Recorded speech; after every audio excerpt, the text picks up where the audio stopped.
Hello, everyone, and welcome to the Talent Gap Fireside Chat, where we talk about causes of and solutions to the talent gap. I'm your host, Pete Strauss, and joining me today is Matt Fahler. He is a Director of Information Security at Claris Technology. Welcome, Matt. Great to be here, Peter. Thank you. Well, thanks for being here. Could you give our audience a little background on yourself and your career? Sure. Currently a Director of Information Security. I got into information security many years ago as sort of a sideline. I originally started my career with the expectation of, frankly, being a chemistry teacher, and then took a sideline into IT, and then eventually into IT security. Progressively worked from more of the security engineering side until I managed various teams doing, DevOps, as well as some security operations, security access teams, and then eventually moved into more of like the security engineering and upper security management. Currently spend most of my time building security programs for small and medium-sized companies and going from there. Very cool. So it's so interesting. How did you end up in IT from chemistry? So coming out of college, my wife, actually her original career is in IT, and she couldn't at the time, it was just before Y2K, was struggling to find a job in Indiana, which is where we lived at the time. And she couldn't find a job up there, and she ended up in Wisconsin, and somebody had put me in touch with the business manager for a school district, and he said, well, your license won't transfer right away, but you took a few computer classes, and what do you think about working on our computers? It pays a little better than being a teacher, but if you still want to transfer your license, you can. I got into it and found I really had a knack for it, really enjoyed it, and that's just kind of how my career launched from there. That's awesome. Yeah, I had something kind of similar happen with recruiting. I didn't even know what recruiting was when I became a recruiter. I just kind of applied to a job, and it just kind of clicked and made sense with me. I feel like we're in an environment now where that's less likely to happen, and maybe we'll go into that here in a little bit. So I guess to start, do you think that the talent gap, as people call it, in security is real? And if so, what would you say it looks like? I do think it's real. I think the struggle is we are generally finding that IT security groups are under budget and under manpowered. And we have a tendency to say, if I can only have one, I want the purple unicorn, is the way I like to refer to it, which is that person who, has all these diverse backgrounds and can automate and can do this and that. And they tend to be very senior people who tend to have very specialized skill sets, and they're very expensive. And that's great for the upper people, but it leaves us this ever-increasing gap that we try to fill with automation, or we try to fill with AI or whatever, but it leaves this humongous gulf, I think, for the people that are just getting into it. And some of them are extremely talented people. And I feel like we're almost doing ourselves a disservice because we lean towards saying, I know I'm only going to get one, so I want this super experienced person, versus I want to build a pipeline to develop and constantly be, building that expertise of new people. So that's kind of my take on it. Is I know there's a gap. I know there's experienced people out there, but we need to build a better bridge to help the people that want to get into this field and have them have meaningful ways to get from where they are to those more senior positions on the way. Yeah, well, I mean, it seems to me that in this market, there's this very narrow band of demand for people where it's like senior individual contributors, usually super technical, but then also have amazing people skills in certain niche disciplines like DevSecOps or AppSec or OT security. These very narrow sort of, I don't want to say the subdisciplines themselves are narrow, but like as a portion of the industry, a narrow subdiscipline where there's just not enough people with these very specialty skill sets. And everybody, yeah, they just kind of want to poach from another company and hire this person that's already done the job. So, that it's, hiring is a risk exercise in a way where nobody wants to risk hiring somebody who hasn't done the job before. So they default to just poaching somebody else from another company that's similar. But yeah, like you said, then we don't train anybody in niche disciplines or otherwise into these positions to be that narrow band of talent that everybody wants to hire now or in the future. And I sound like a broken record at this point, it seems like, where everybody says it's not my problem until it becomes everybody's problem. How do you square that circle? Like, what on an individual basis can you do when you have that one headcount approved? And you do need to hire somebody, quote unquote, that hits the ground running. Is there any way around that? I think from my perspective, we need to be better salespeople to our management to understand that we need to build pipelines of individuals. We have the opportunities. We have all these wonderful programs that frankly didn't exist. When I got my degree, there was no such thing as a degree in information security. It just flat out didn't exist. You might get somebody who had some degrees in building servers or databases or things like that. Those were just starting to appear. Or your degree was in what? Programming, right? That's what IT was. You were a programmer. Unless you were the guys who were the engineers who built computers, right? But we have all these wonderful programs now, whether that be big name universities, technical colleges, all these other programs that are training these people who desperately want to get into IT security. And some of them are incredibly talented people. And we need, as a group, to help management understand that we need to build pipelines. Yes, having that very skilled person is wonderful.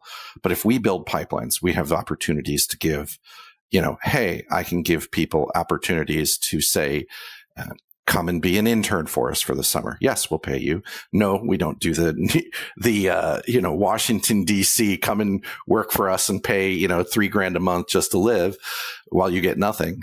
But I think there's a ton of opportunity for us there. It wasn't that long ago in my career, I ran across a very talented young woman who had just gotten into the field, and she didn't actually report to me. She reported to a different team. And I looked at their manager and I said, I want you to understand she's really highly talented. She's very underutilized. And there's some opportunities here for us to grow this individual. And they agreed, fortunately. And we took opportunity to say, hey, they can do some work for my team on the side. We want to grow them. And they moved on with their career. The last time I checked on them, they're working for a fairly good sized sports gear provider, and they're a security engineer, and they're being very successful in their career. And I think we as leaders, it behooves us to say, what are the things that will make this person a fabulous technologist in the future? We have to recognize those skills, and we have to give those growth opportunities, whether that be, hey, I want to sell somebody on, I spotted this person over working on the server team, or they're over working on the cloud team and they're building all this stuff in automation. And we want to give them some, maybe we give them 5 hours, 10 hours a week working on security, doing stuff for us. But we need to find those opportunities, sell management on building pipelines to those schools and developing these people into the people we want. Because the problem we have is what I need in 5 years probably is just emerging today. So having young talent that can dive right in and be like, I grew up with this, right? Some of this young talent, they're just native at AI. They know it. They've lived it. They've been working with Chat GPT since they were in high school. And we need to be more willing as management to build those pipelines. We're bringing those young talent because they're going to be able to help us in ways that our older talent is super talented, but they can't be experts on 100% of all the technology. And that's what we're doing. I feel like we're also taking that upper level talent and we're burning them out. We're saying, you're now the person. You're the guy, the woman, whatever, who's now in charge of being an expert on cloud. You're an expert on AI. You're an expert on, app development and integration. You're an expert on, being compliance expert as well. And we're taking these upper level talent and saying, you got to be an expert on all of it. And I think we're burning out that upper level talent while not giving the younger talent a way in. Yeah, well, totally agree with that. The way I view the issue is kind of twofold. Like, there's the altruistic move, which is, hey, let's evangelize for building pipelines of early career talent because it's the right thing to do. And then there's the business case that you could make that, hey, this is actually good for the company. I guess I'm more interested in the business case, since I think that's really what moves the needle nowadays when there's, like you said, tight budgets and limited headcount being approved. So how do you present, hey, we're going to build this whole program for junior early career folks when we only have one spot open on our team today? Like, how can you pitch that, I guess, to upper management, as far as like, we need to look at the future, not just what's in front of our face today? I think there's a couple ways you can look at it. One is, what's the cost of doing business, and what's the total cost of ownership for an individual, right? And when we look at these upper level talent, you're bringing them in at a fairly high price point usually. And I haven't looked at the latest statistics. They're probably shifting right now because the economy is a little bit rougher. But let's just say the economy was a little bit better, what's the average length that you're going to keep that individual? So there's a cost to bring them in, because it usually means, let's just say we're arguing about price and I'm going to pay a premium to bring that person in. And then I'm only going to keep them for maybe 18 months to 2 years if I'm lucky. Maybe I'll get 3 or 4 out of them. And during that time, they're going to expect, hopefully, pay raises and other things. And then they're going to leave. And then you're going to lose a bunch of time, money, effort on bringing in the next person. And then maybe, just maybe, you argued about that person's price, and the next person you have to bring in, because they didn't want to give a raise or whatever, might be coming in at more than what the last person was making, right? So we play this kind of catch-up game. And I think the story we need to tell is we need meaningful pipelines and ladders up for two purposes. One, it gives those new individuals who, one, are going to enter in at a lower price point. That's just the reality. But if we give them meaningful career opportunities, and that doesn't mean, hey, you get to do cool stuff, and then as soon as you've got your skills, you get to leave. It's more of you get the opportunity to do cool stuff, develop your skills, but we show them we actually care about their development. And I mean really care, as opposed to just what I feel like has become the standard corporate lip service. We all want to have a program, and we all want to say that we care, and we value your feedback. Please provide us the annual feedback survey that you have to fill out, right? And then what do? We file that every year, and then management justifies why that's just some disgruntled whatever, and we don't make meaningful change. And that's frustrating for people, right? So, but I think if we build these meaningful pipelines with meaningful step stools, you're going to build a level of trust. Because in my mind, you're building a level of trust with these people. It's going to also make them want to stay, make them stickier with an organization. Because I think so frequently people find, I'm not getting paid. I can look at any survey, right? I can look at any meaningful survey and say I'm underpaid by 10, 20, 30 grand or whatever. I'm not getting new opportunities. I'm not getting new development opportunities. So if we give them meaningful ladders, meaningful jumps in pay, meaningful responsibilities, we're going to be more likely to develop a level of trust and stability with that individual. And we're not going to play the every 18 months to 2 years, people are just jumping ship.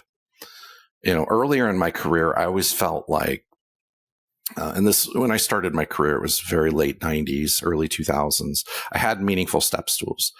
I had the opportunity in my career to jump from a senior position to a specialist position. And that meant new responsibilities, new things I could do and touch. I could making a meaningful jump to a new thing in interior and, get involved in security, continue to grow, get the opportunity to attend things. I feel like that has kind of dropped by the wayside the last, I'd say 10 to 15 years. And we need to bring that back because I think that's part of why we're losing people left and right. We still need these senior people. Well, if you build a pipeline, yes, I leave myself short. I'm going to say in the shortfall, but we sell it to management as we need a longer term program that will meaningfully bring people in. And instead, let's say instead of paying for $200,000 or $200,000 staff, maybe I can bring in $200,000 staff and train them up and give them growth opportunities. I mean, that's, I think, the things we need to think about, because even ourselves, we're guilty of thinking short term. I have immediate threats. I have immediate problems. Yes, but what if we grew people? We built an ecosystem so that we're constantly developing those talent. Instead of, unfortunately, we tell people to go to college, and get trained in security. It's lucrative. And then what do they get? The only thing they can find right now is maybe SOC positions where they're up at 2 a.m. watching some alerts, Now, which are becoming vanishingly smaller in terms of volume as far as those number of open jobs. Yeah, and it as there becomes fewer and fewer entry level roles, we have less and less opportunity to train the next generation. And it's like I always say, I think in 5-10 years we're going to have a shortage of individual contributors. And I think it's incumbent on every hiring manager to be thinking about that and thinking, okay, and in my individual circumstance, is there any way I can do this, even if it's just to say bring on a $10 an hour intern, just to get somebody some experience that's going to make that person more marketable and hopefully contribute some value to you in the meantime. But yeah, you're totally right. There's so much untapped potential out there. And I think a lot of hiring misses that. It's not necessarily looking for potential. It's looking for, like I said, risk. It's a risk aversion exercise where right. we want to plug an exact puzzle piece into this role that they fit perfectly into versus, hey, can we grow somebody into this position and then have maybe another step above them? It's so interesting you mentioned having all these different steps to keep somebody engaged. I've seen that happen in the audit world. One of the audit firms I'm intimately familiar with, they created more steps on the career ladder or rungs on the career ladder than any other firm in the industry. And I think that's been a tremendous retention tool for them. So whereas traditionally the big four, you would go associate, then you go senior consultant or senior associate, then you do, manager, then senior manager, then partner, or if you go director, managing director track, that's a different track. But you had these very few levels and you had to put your time in at each position before you're able to get to that next role. But what if you had even more steps on the ladder? So now there's lead senior, there's supervisor, there's associate manager, then there's manager, then there's, you could even do senior manager in training. The more steps you provide on that career ladder, the more somebody feels like, not that they're on a treadmill, but they're continuously advancing, that they're working towards a future goal, that they're progressing over time. It almost kind of reminds me of the dopaminergic system in the human brain, where it's our motivation, basically. So we're rewarded for each little bump up we get on that career ladder, and that keeps people engaged. Even if it's not just a title thing, it could be a responsibility thing, especially for those high performing individuals that always want to be challenged and learning something. But yeah, I think, like you said, there's not enough investment from companies these days in employees. And then the hiring managers or team leaders wonder why people are leaving so quickly. It's like, well, yeah, it doesn't have to be monetary, No, I mean, it's so, and I think that's the thing people miss. There are plenty of people in this world that will take a job that easily pays even $10,000, $20,000 less if it adds more value to them as an individual, whether that be work from home, growth opportunity, right? Or just, hey, I'm a big proponent of a gentleman who talks a lot about leadership, Simon Sinek. And one of the things he really talks and harps a lot about is building an organization of trust. And when people truly trust that you have their best interests in mind, you're giving them meaningful growth. You've got their back. They understand that you're not going to just treat them as a number, throw them under the bus. They're more likely to stick with you because it's not about the money. It's about the opportunity, feeling valued, feeling like they trust you and they trust the organization. And I think so frequently when we think in these shorter terms, we're not building that trust. It becomes transactional. I showed up, I paid a lot, you got a lot of my time. I feel like you're not valuing me enough. I don't feel like you're paying me enough for what you're asking me. I leave and go find the next thing.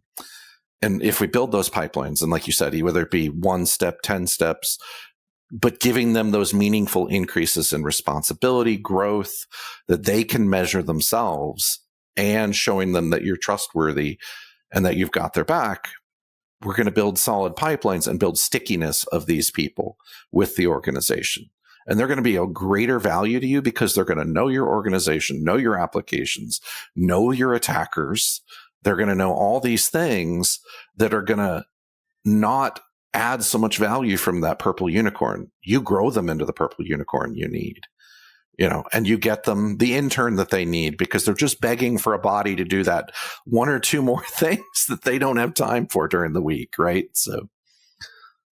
Yeah. Well, and like you said, at the senior level, there's a lot of folks that are relatively overwhelmed right now that are tasked with running pretty lean. I hear that all the time on the recruiting side, how lean internal recruiting teams are. And it often leads to these downstream effects of frustrated candidates and too much noise in the market relative to what the recruiting teams can handle. So obviously, I talk a lot about that, the state of the industry right now. We just have so much noise.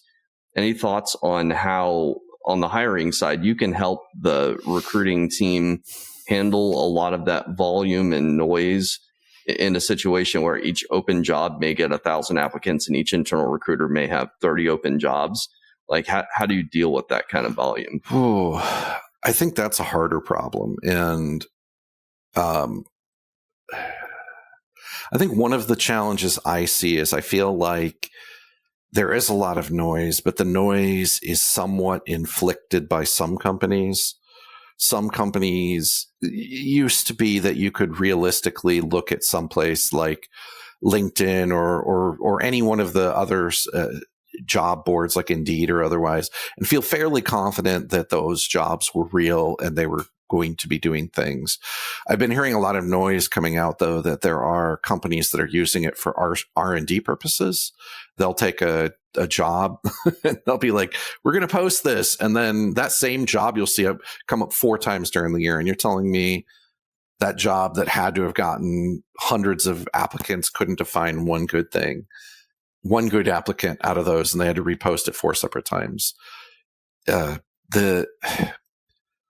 I think the thing that I'm struggling with is the integration of AI with the job market. The recruiters don't really understand what we want, unless I'm going to say someone like you, Peter, who is an expert at our field, right? So like you take your standard HR recruitment, they probably really well understand how to recruit people for general business. They understand really well how to like for the general roles that they see all the time. But these IT security roles, I feel like they really struggle with, because it's very hard for me sometimes to articulate to an HR person what I'm looking for. Like I can list some skills, I can list some things that may or may not show up on a resume. But I will say some of the best people I've ever found for IT security weren't security experts. Like one of the best women I ever worked with, very much like me, her background had nothing to do with IT security. I believe she was a concert pianist before she got into IT and then eventually security. The IT security people, there's a certain sort of, I'm going to call it the soft skill set. And I like to also refer to it as like a hunger that you see that makes them really, really good at IT security. It's the ability to kind of take lots of information and break it down and look at it from different lenses, see patterns. Like pattern recognition is huge in IT security. And the other thing I like to call is that hunger. As you said, it's really that people that just can't stop learning, that need to learn constantly, that are just really good at it. And I find that challenging to just feed to an HR person, right? Like, so they tend to lean on things like, well, do they have a name your favorite, like CISSP or GSEC or, those things. So I feel like we could do a better job of trying to really articulate what makes a good IT security person. And I feel like I'm as guilty of that as anybody, because I've had times where I've had HR weed people out, and then I look at the resume and I'm like, how did you not send me this person? When I went back for another batch of people, and then other times that, I don't know. I feel like we're probably not articulating it particularly well, and I don't know how to fix it with HR. Yeah. I mean, I think in some cases you have to give people the questions to ask. So, and tell them kind of what an inappropriate response would look like. Tell them what you would be looking for, say you're looking for passion. I mean, how do you ask somebody if they're passionate without you just asking them, hey, are you passionate about security? And they say, of course, yes. You have to be able to suss that out some other way. And I think the way you would do it would be to say, what excites you about the work that you do, and see how they respond to that. If their eyes light up and they start going on a big rant, that's how you know that, hey, they actually care about this stuff. They're not just in it for a paycheck. And I think often that'll come out in an interview with the hiring manager, but doesn't always necessarily in the HR or recruiter screen. Because at the end of the day, us recruiters, most of the time we have a tangible list of requirements we need to check off, basically. Do they have their degree? Do they have their certification? Do they have the experience? 5 years worth of experience? Yeah. Boy, that's one that gets me, is the years of experience thing.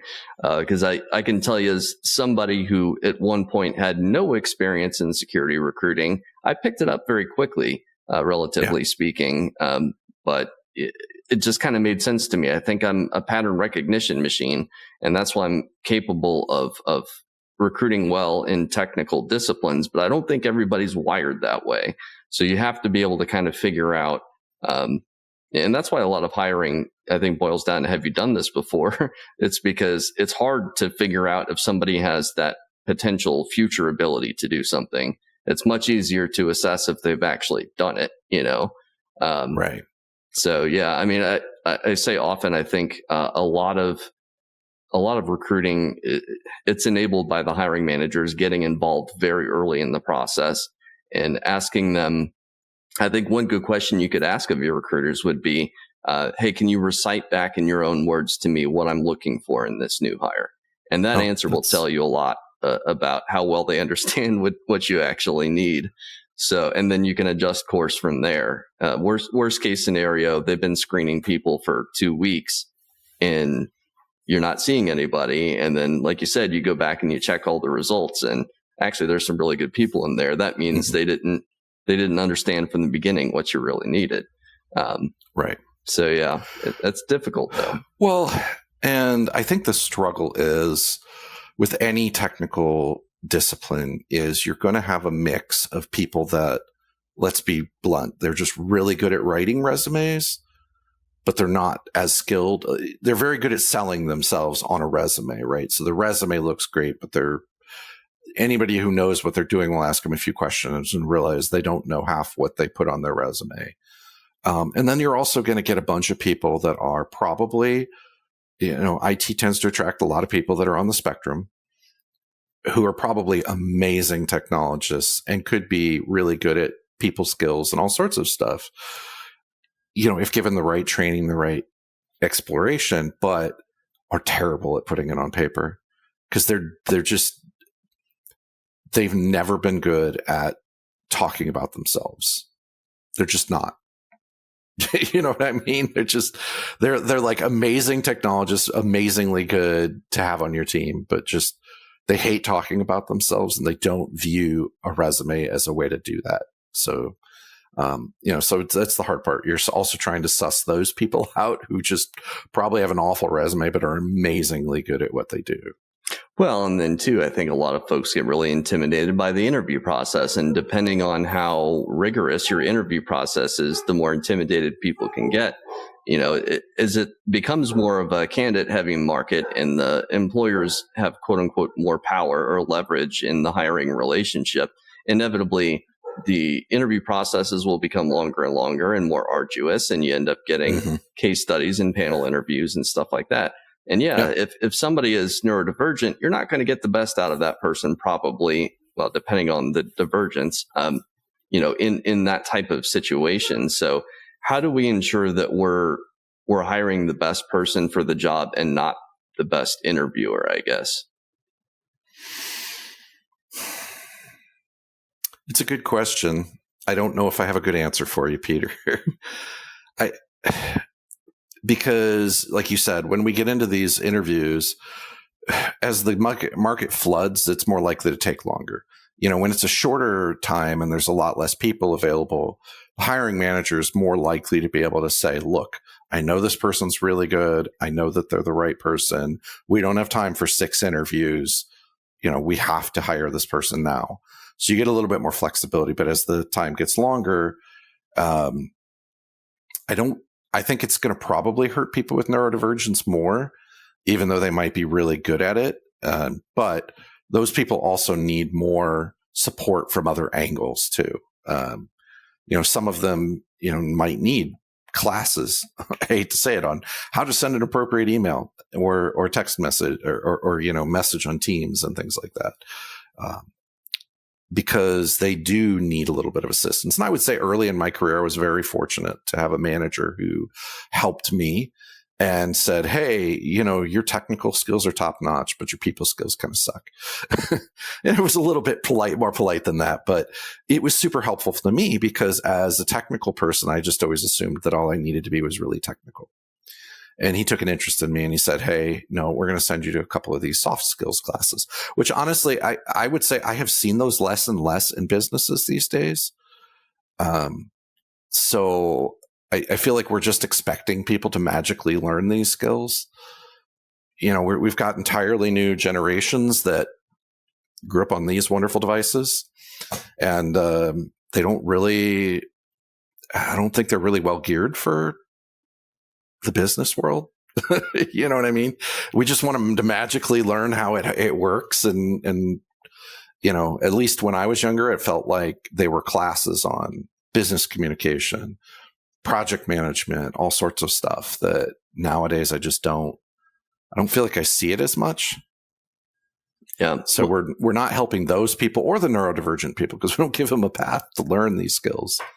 Well, and even in college, I mean, you think about all throughout school nowadays for kids and young adults, everybody in every class all over the campus is on their phone all the time. Human to human interaction is becoming more and more rare as time goes on and people spend more time on their phones. And, it seems like there's a swing against remote work now. So people are starting to get back into the office, but I think a lot of people are being kind of taken aback by that. Especially the folks just now entering the workforce who have never had to work in an office before. And they may be mistaken in thinking, hey, I can hold out for that magical remote job when only a small percentage of those entry-level roles are remote these days. Obviously, that's one good way that you can attract a wide variety of people and probably get the best qualified candidates is to open it up to any geography. And 2, you can get people in lower cost of living areas that don't have as high of salary requirements and everything else. So obviously there's pros there. What are your thoughts on the I guess the pros and cons of remote work, and especially maybe across the various generations. Well, as you can see, I'm working remote right now. So my not as clean office as I would like it to be. I think there's some serious benefits to that. I mean, there's downsides too. I will tell you, sometimes I feel like I can get more done in a 10-minute conversation at somebody's desk, back when I used to work in an office than I could working remotely. But that just takes a different set of skills that, frankly, I think some of our younger generation are better at than we are, because they grew up this way, right? They're used to talking through people through interfaces and stuff like that. I think it's a benefit that too many companies are going to try to jump at the opportunity because they feel like the market's gotten, it's more of a business market that they can pull people back in. I think they're going to miss the mark. I think that remote work is here to stay, and we need to accept that. It doesn't mean there aren't benefits to bringing people into the office. I do think there's the benefits.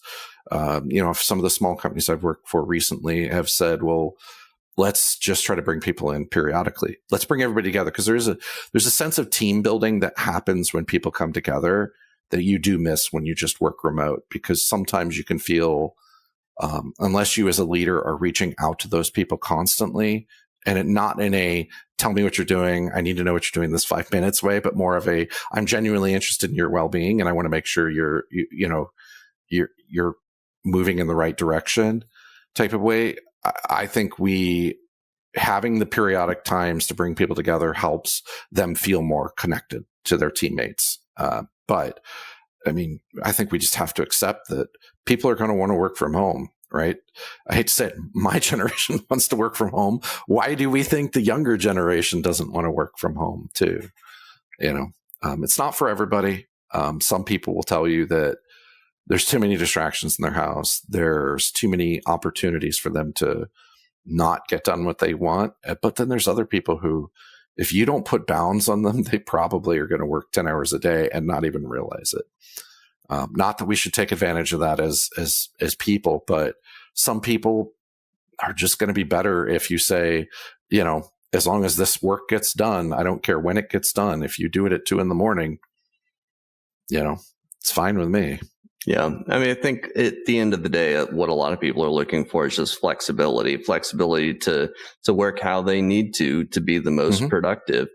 Obviously, you can't treat everybody that way, I would say, because some people don't have that internal sense of motivation, and sometimes they may need that external motivation to keep somebody on task, But I guess, how do you identify that? That seems like something difficult to figure out. How would you identify somebody who's going to be capable of working autonomously without much handholding or oversight? I think it's a very challenging thing to do when you're just doing the hiring process. I think there's things you can do.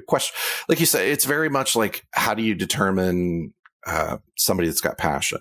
I think if you can talk to people about how do they organize their work? How do they keep themselves on task, and talk to them about what have they done personally to make sure that they're getting things done in a timely manner when they're working remote, when that there's nobody there to say, swing by your desk and go, hey, how's it going? And why aren't you, why are you searching YouTube and doing whatever? I think those are the types of questions you have to ask to get an understanding for how they organize. And I'm kind of one of those people that I'm going to say, I'm never going to tell you how to organize myself, because everybody's got different challenges. Somebody might be ADHD and they're a list person. Another person might be, I have this other, executive disorder where I really need to create meetings, and everything I do is create meetings on my calendar that are work times. And that's how I do it. I don't really care how you do it, because some people can work off of a 3x5 note card and I keep a very brief 3-bullet list, and they can work all week off of that. It's less important to me to know. It's more important to me to know that you have a strategy for yourself. And then over time, we'll talk about it if it's not being effective, right? You might have a great idea and you think that it's working for you. But I think we as managers and leaders need to be willing to go back to those people and say, there's something flawed in your strategy, because, and sometimes I'm going to say people don't have a lack of awareness. They believe they're being productive and they're getting done what they need to get done. But I'm going to pick on, I'm going to say call centers. Just, they have very clear metrics. They have very clear ways of measuring things. If you can go back to somebody and say, here's an anonymous sampling of 10 of your peers. 10 of your peers can do 100 calls in a day. You're doing 50. Like, sometimes people don't realize the gap that they have. And once they do, they're like, okay, there's something wrong with my strategy, because I know I can work as hard as these people. Because sometimes it's just literally a lack of awareness. They think they're putting in a hard time and they just need to be educated. It's not like, I don't feel like everybody's, it's a scenario where they're like, I'm maliciously trying to sit here and do nothing. So. Well, don't get me started on KPIs, man.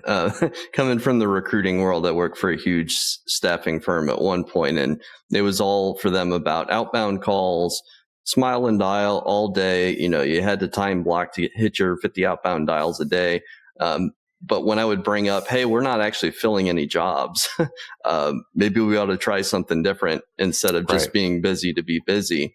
Maybe let's try LinkedIn and reach out to candidates that we haven't already called 50 times just to get our call numbers up.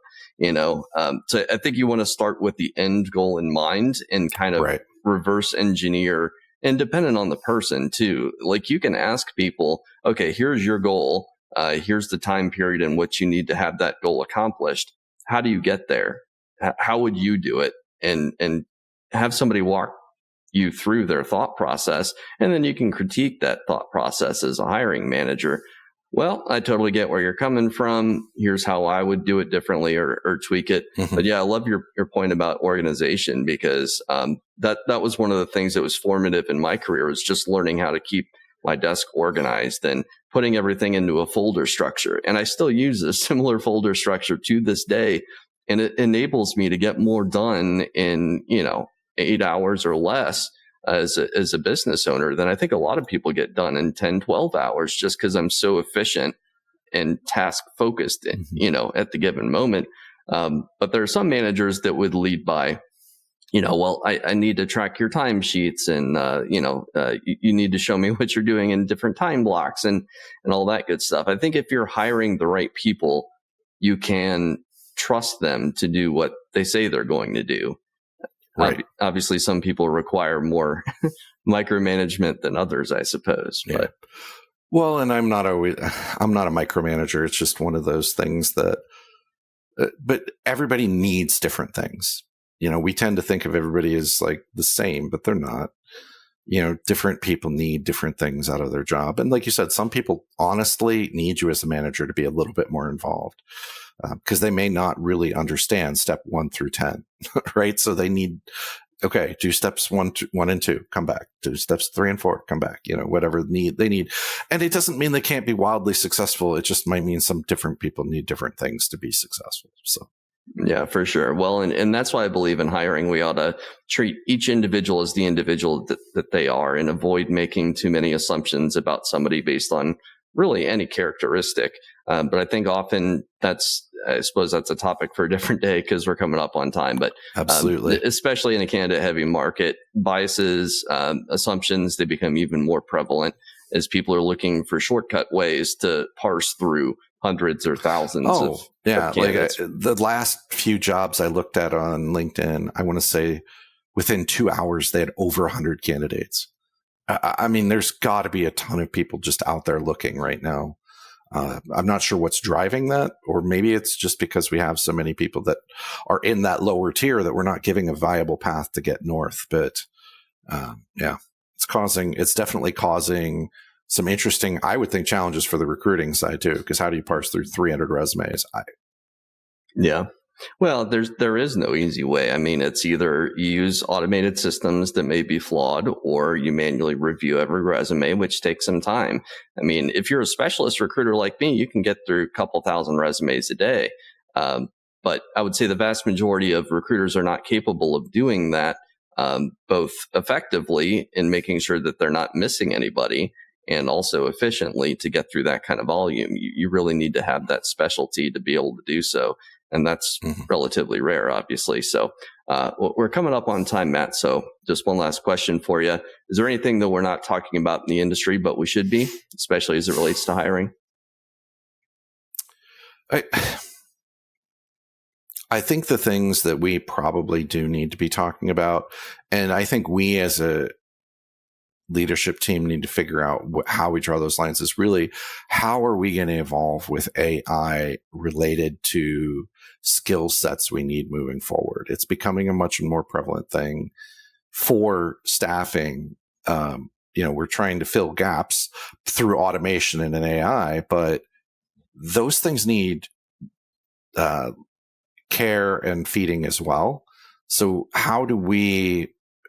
what is that missing skill set that we need that's going to bridge those gaps? And I think that's something that we frequently don't really talk about. We just assume that everybody's read about ChatGPT or the latest, deep agent model or anything like that. And I think there's a lot of things there that we as leaders need to educate ourselves to figure out what are those next generation skill sets that we really need to develop and bring on board. Yeah, you could even call it like AI stewardship or something, and assign a name to it.